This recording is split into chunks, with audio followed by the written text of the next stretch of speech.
Livro de Samuel, 1 Samuel, assim vai ser, assim é.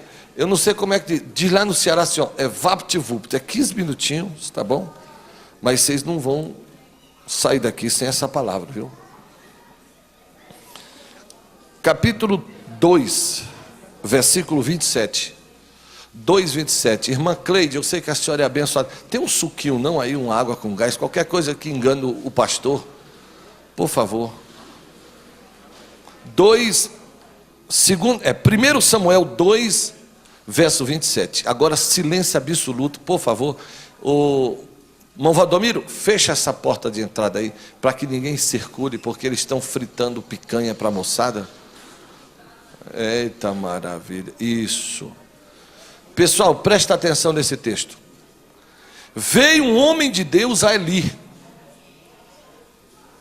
e lhes disse: assim diz o Senhor, não me manifestei na verdade à casa de teu pai, estando os israelitas ainda no Egito e na casa de Faraó?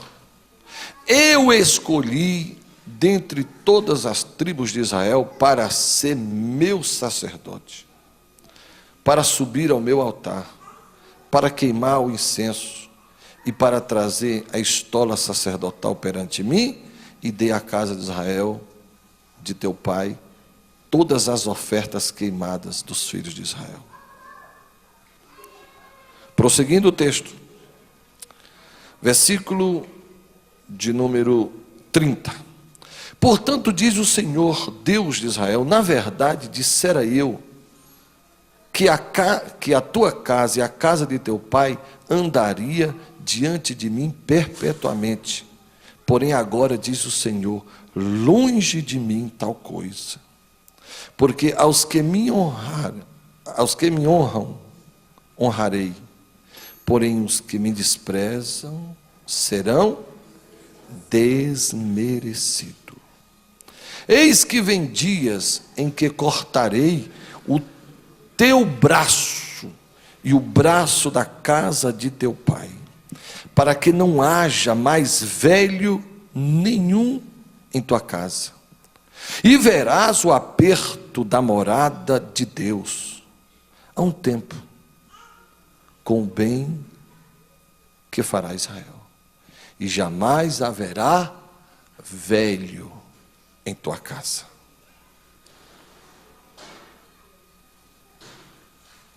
Versículo de número 35. Então suscitarei para mim um sacerdócio fiel, que procederá segundo o que eu tenho no coração e na mente, e edificar-lhe-ei uma casa estável, e andará ele diante do meu ungido para sempre. Amém? Cumprimente alguém, diga que bom que você está aqui ainda conosco, participando.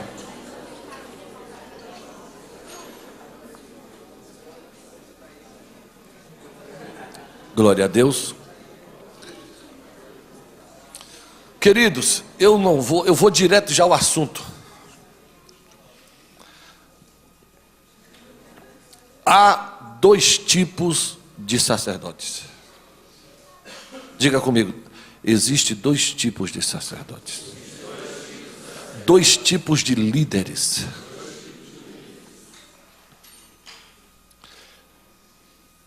A Bíblia diz que Deus, na época do profeta Samuel, ainda ele não, aliás, não era nem profeta ainda, na época de Eli, diz que Deus levanta um homem de Deus. Esse homem não tem nome, sobrenome, endereço, só diz que apareceu a pessoa. O profeta aparece e diz assim: olha, eu vou fazer isso, e uma dura palavra. E esse texto, pastor Jason, é atualíssimo. Se cumpre literalmente nos dias atuais. São duas referências a um sacerdócio caído, sem Deus, azedo, em pecado, debaixo de maldição, e um sacerdócio novo, segundo o coração de Deus. Eu quero saber a qual grupo você pertence. Qual é seu grupo? Diz que Eli era o sacerdote vigente naqueles dias. Era um homem que nunca parou para repreender os seus filhos. A casa do pastor, do sacerdote, do líder de 12, uma pessoa que tem que ser referência de santidade, de pureza no trato, na palavra, tem que ser uma pessoa de uma moral libada, santa. E Paulo diz: tais coisas, se referindo ao texto, não se nomeia entre vós. Nenhuma classe de pecado pode se nomear. Não pode. Nenhuma violência, nem pecado, nem bebedeira, nem glutonaria, nem prostituição, não se nomeia. Ele não se preocupou em nenhum momento com seus filhos. Bate no ombro de alguém e diga: você já é casado? Se você é casado, cuide da sua casa, governe bem sua casa, tenha seus filhos em sujeição. Mas se você não é, quando você casar, mantenha sua casa em ordem, em ordem, em ordem, em ordem, em ordem, em ordem, em ordem. Diga comigo: em ordem, na presença do Senhor. Você pode aplaudir a Jesus, Ele é bom estar aqui.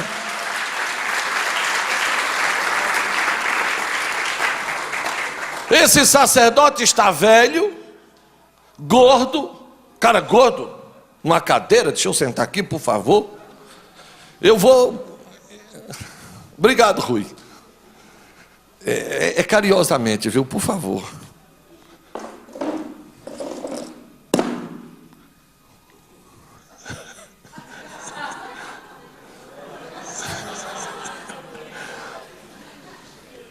É a última ilustração que eu vou fazer, porque ele vai perder 70 quilos agora.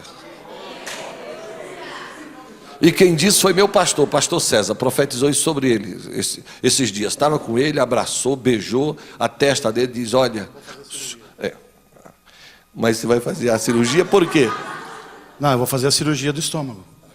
Vou pôr outro, que um só não está dando.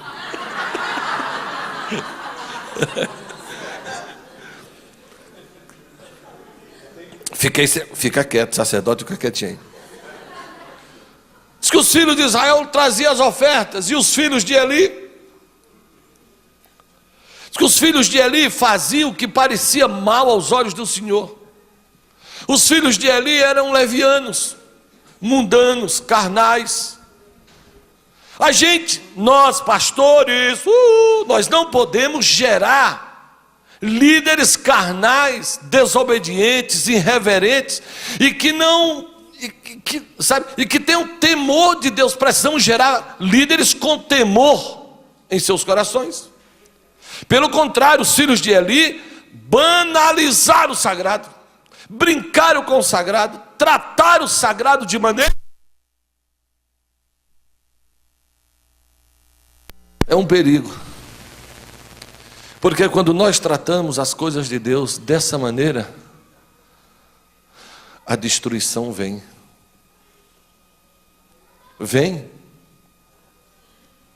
Diz que os filhos do Arão, qual o nome mesmo desses garotos, os filhos do Arão? Nadab e Abiú. Sério, a gente sabe fazer a coisa do nosso jeito, e brincaram com fogo estranho. E sabe o que é que a Bíblia diz? Fogo de Deus caiu do céu e consumiu os filhos do sacerdote. Bem na hora que eles estavam azeitados, perfumados, com aquela roupa bonitão, pronto para entrar em ação, o fogo de Deus veio e os consumiu. E os filhos do sacerdote Arão se tornaram chamas vivas na frente do pai, e o pai não podia fazer nada, porque era juízo de Deus vindo sobre eles. Vez por outra, a gente vê pessoas sendo fulminadas, queimadas, gente que brinca no altar de Deus. Mas esse sacerdote não teve a coragem de repreender, dizer: não, meu filho, você está errado, não faça isso, não proceda dessa maneira. Essa internet, essa prostituição na internet, mata os filhos de Eli.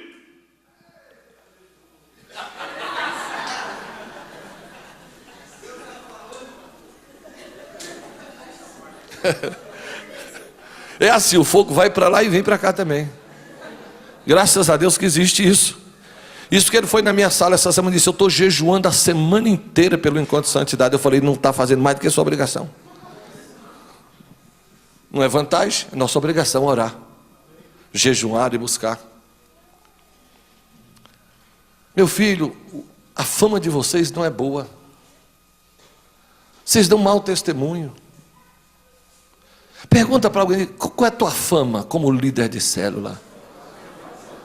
Você é o bom perfume de Cristo?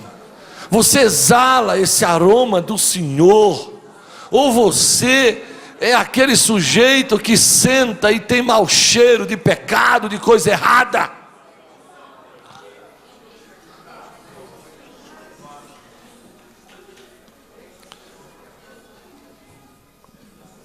Queridos,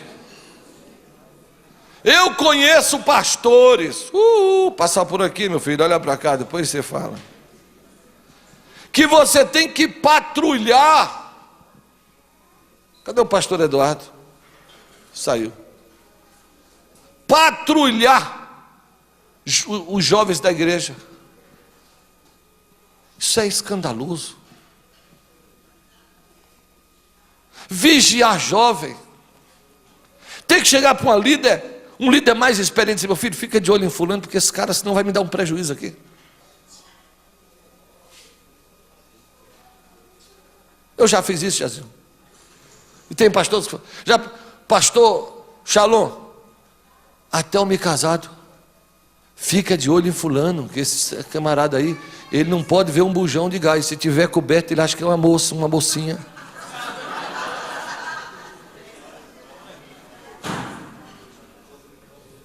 Levanta a mão, diga: misericórdia, Senhor, vem sobre a minha vida. Diga: misericórdia, misericórdia.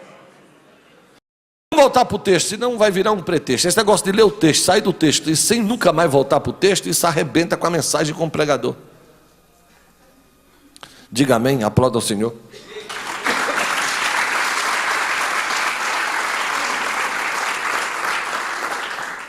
Capítulo 2, verso de número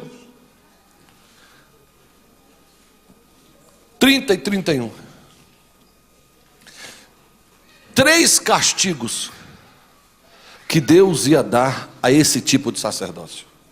Escreva aí, número 1. 3 castigos que Deus ia dar a essa categoria, a esse grupo de pessoas. Primeiro,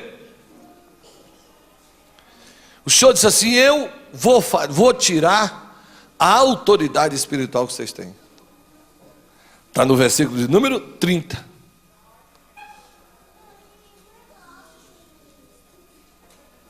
Diz assim: portanto, diz o Senhor dos Exércitos, na verdade dissera eu que esta casa andaria sempre diante de mim. Mas agora diz o Senhor: longe de mim tal coisa, porque vocês não estão me honrando. Então eu tirarei a autoridade espiritual, porque a autoridade moral vocês já perderam, e agora eu vou tirar o poder espiritual e vocês vão ficar sem ele.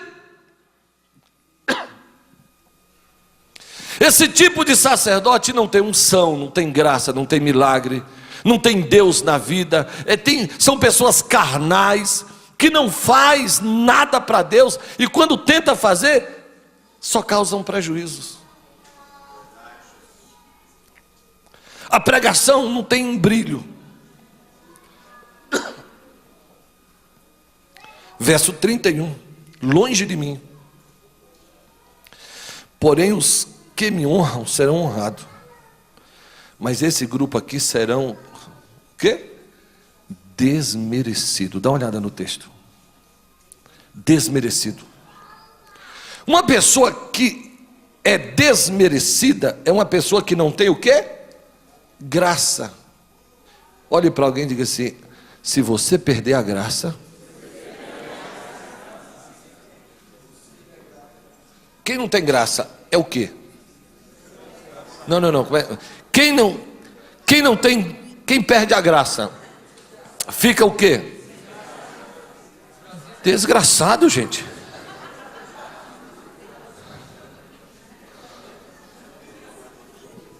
Não tem outro, pastor Jazio.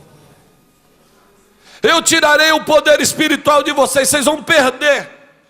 Segundo castigo, eu cortarei o braço, verso 31. Cortarei o braço da tua casa, e o teu braço e o braço da tua casa. Braço fala de autoridade, fala de unção, fala de poder, fala de comando. E Deus está dizendo assim: eu vou cortar o teu braço. Pastor Odair, pastor Jason, pastor Shalom, pastor Hélio,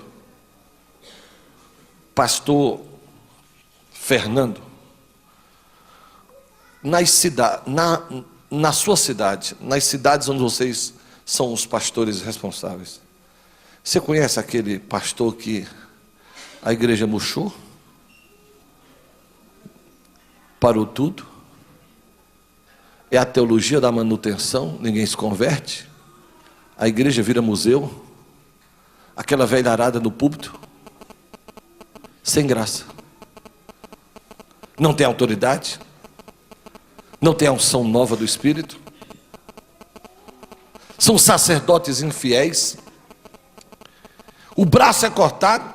E a parte B do versículo 31, dá uma olhada, eu estou mostrando na Bíblia os textos. A parte B diz assim: cortarei o teu braço para que não haja mais velho nenhum. Na verdade, esse tipo de sacerdote morre cedo, morre prematuramente. Geralmente, quando acontece um acidente, uma catástrofe, quando morre pastor, eu fico pensando: Senhor, o que está acontecendo? Por que isso está acontecendo? Ontem eu não sei quem me perguntou, pastor Shalom,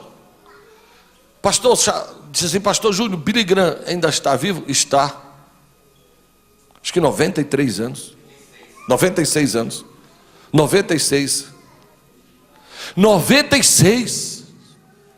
Eu fui no aniversário de comemoração dos 96 do pastor Enéas Tonini, representando a Sociedade Bíblica do Brasil. Na época eu era presidente do conselho,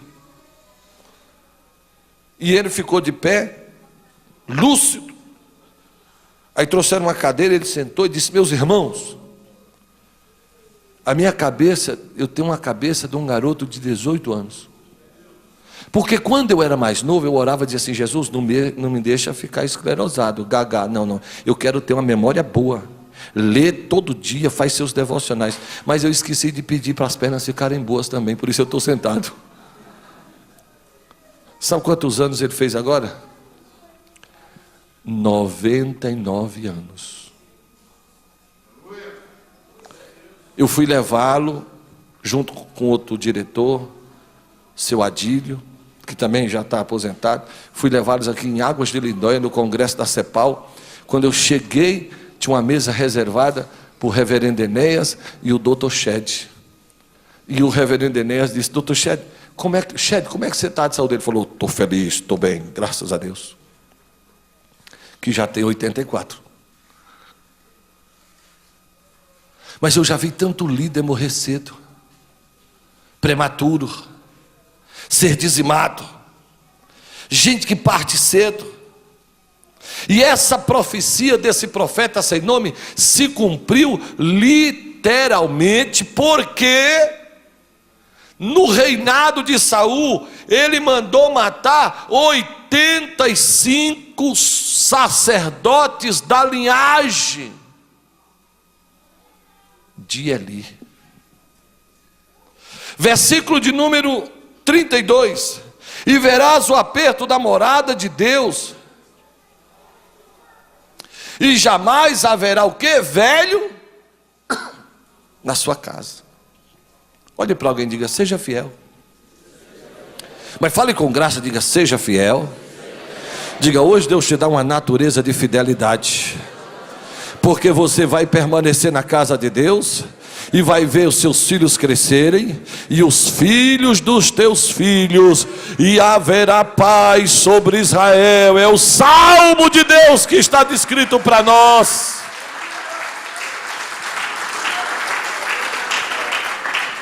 E o versículo de número 33: o homem, porém, da linhagem que eu não afastar do altar, porque Deus fazia duas coisas: ou tirava do altar, ou deixava no altar, sem poder, sem autoridade. Alguns ele dizia: sai, vai embora. No caso dos filhos de Eli, que morreram na batalha, e o profeta e o sacerdote ali caiu para trás e fez o quê? Morreu, quebrou o pescoço. Muito obrigado, eu não vou te empurrar não. Por favor, Deus abençoe. Versículo 33: aqueles que eu não tirar do altar, eles ficarão lá e serão consumidos por uma tristeza de alma. Só tem uma palavra, pastor Luiz Fernando, para definir tristeza de alma: chama-se depressão. O que tem de pastores com depressão, líderes com depressão. Eu viajei recentemente para a Bahia. Há 15 dias atrás eu estava na Bahia e lá encontrei um pastor amigo meu, o pastor Niles, que anda em aliança. Disse: pastor, acabei de participar de um culto fúnebre de um pastor da igreja batista que morreu enforcado. Fez o culto na quarta-feira, voltou para casa. Entra na internet, vai ver pastor batista lá da Bahia que morre enforcado. Quando chegar em casa você vai ver o que aconteceu. Morreu enforcado. Você já pensou? Olha o que diz o texto: aqueles que eu não afastar ficarão no púlpito, sim, mas terão o quê? Depressão, tristeza de alma, alma amargurada. Um líder amargurado, com tristeza, com depressão, não flui a bênção de Deus para o povo. A bênção de Deus virá através de um sacerdócio novo, fiel, que vai proceder do coração de Deus. Vamos à frente. Versículo de número 35. Então suscitarei para mim um sacerdócio. 3 características desse sacerdócio. Primeiro, um sacerdócio fiel. Queria que você parasse de escrever um pouquinho e levantasse a sua mão direita e fechasse os seus olhos. E eu quero te dizer que hoje o Senhor te faz algo novo. Ele te dá uma natureza nova. Ele te dá a natureza da fidelidade. Essa fidelidade que vem de fé no original, pites, quer dizer fé de permanecer, de fidelidade. O Senhor te diz assim: eu estou completando a obra. Eu estou gerando em você um caráter de fidelidade.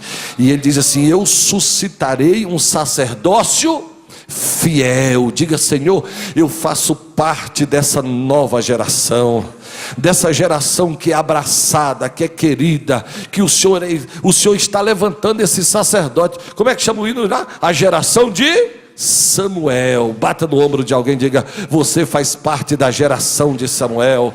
Você faz parte da geração de Samuel. Da geração de Samuel. Geração de Samuel.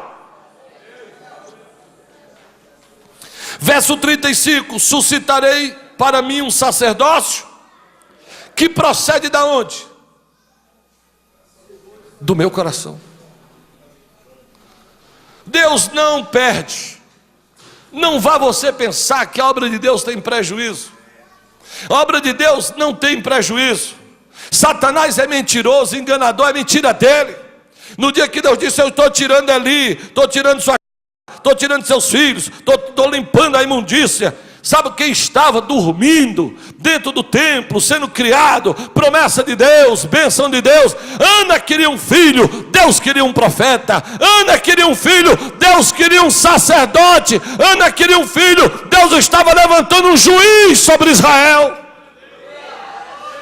Pastores, abram os olhos espirituais, está ao teu lado. Jovens que querem consagrar a vida a Deus, ter uma vida de santidade. E essa geração de Samuel vai trazer um avivamento sobrenatural para o Brasil.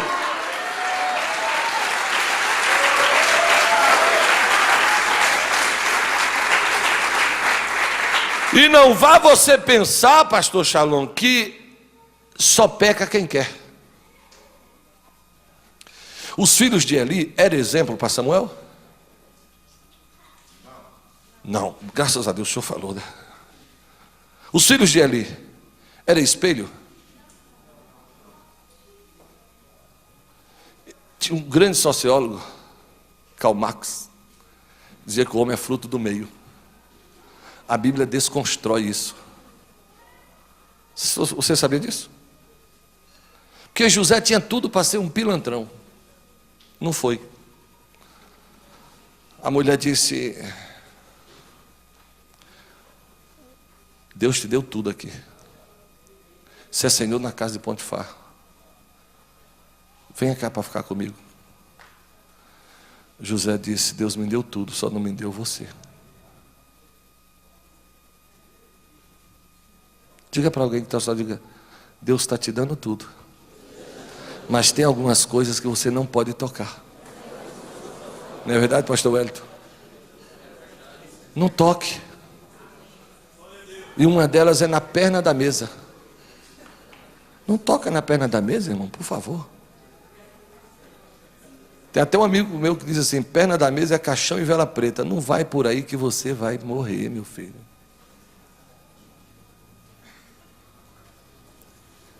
Samuel tinha tudo. Mas enquanto os caras estavam pecando, Samuel estava: Samuel.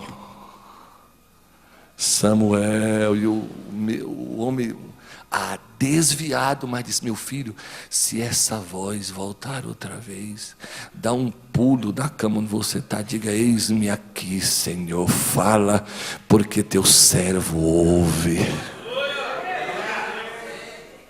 Jovens, por favor, abra os ouvidos espirituais. Abra os ouvidos. O ministério é santo, é sagrado. Quem deseja o episcopado, excelente obra deseja. Não venda sua chamada, seu ministério por um prato de lentilha, pelo amor de Deus, em nome de Jesus. Feche seus olhos, preserve a sua alma, guarda o seu coração, diga: Senhor, eu vou hoje entrar em aliança para um tempo de santidade, de pureza. Eu vou fazer uma revolução.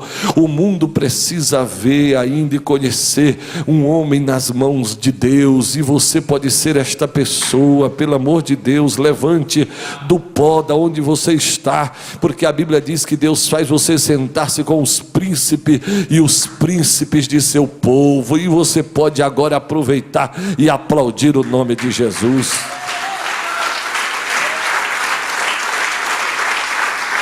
Eu só tenho meia hora e só falta 3 minutos para terminar. Era meia hora que me tocou e falta 3 minutos. E o verso 35 diz assim: um sacerdócio fiel, e depois da onde? Do coração de Deus. E diz assim: segundo o meu coração. E este sacerdócio, guarda essa palavra, 35, edificará casa o quê?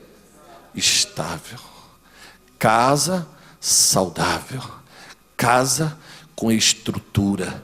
E só edifica casa com estrutura quem está edificando sobre a rocha, sobre a palavra. Deu para entender? Quem edifica sobre a areia, vem os ventos, vendavais, as tempestades, e grande a sua queda. Quem edifica sobre a palavra, edifica casa estável para Deus. Mais uma vez, pode fechar os olhos que a palavra vai ao seu coração. Deixe-me profetizar sobre você. Deus vai te dar graça. para que todas as obras das tuas mãos seja confirmada pelo Senhor, a começar nos seus relacionamentos, a começar na tua casa, a começar na célula. Você vai abrir a sua célula e a sua célula não vai se fechar, você vai gerar os seus 12 nas suas células.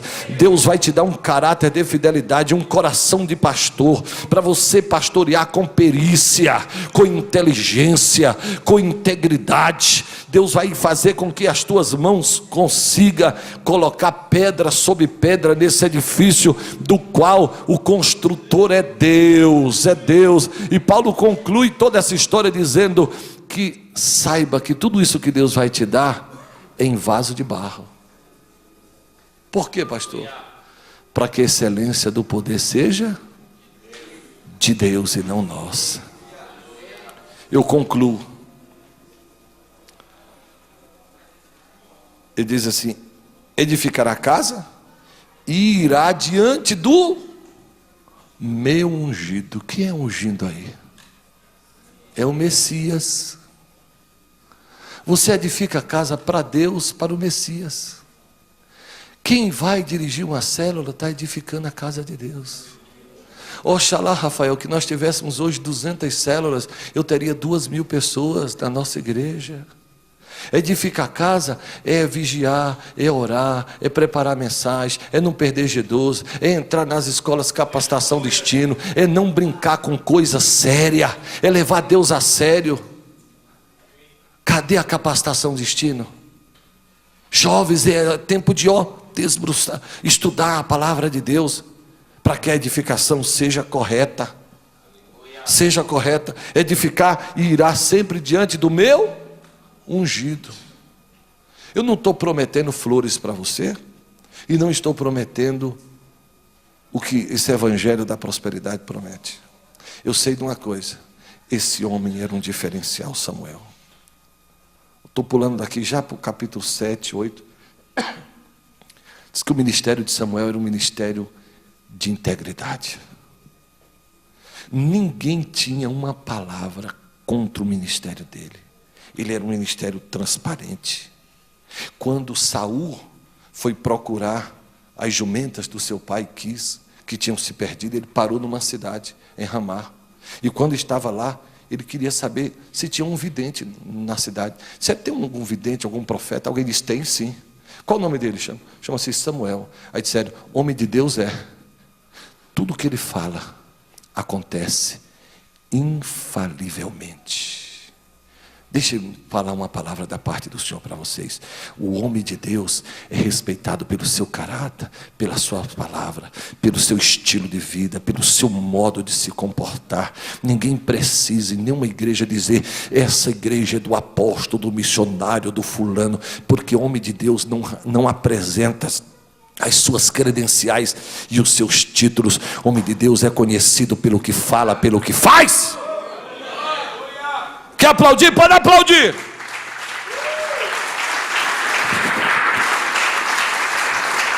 A Bíblia diz que a sunamita chegou para o marido. E disse: meu marido, vamos fazer um quarto bonito, uma suíte aqui, porque passa um homem todo dia aqui na minha porta, e esse homem é um homem de Deus. Verso 35: eu suscitarei um sacerdócio santo, fiel, que vai diante de mim, que é segundo o meu coração, e que edificará casa estável.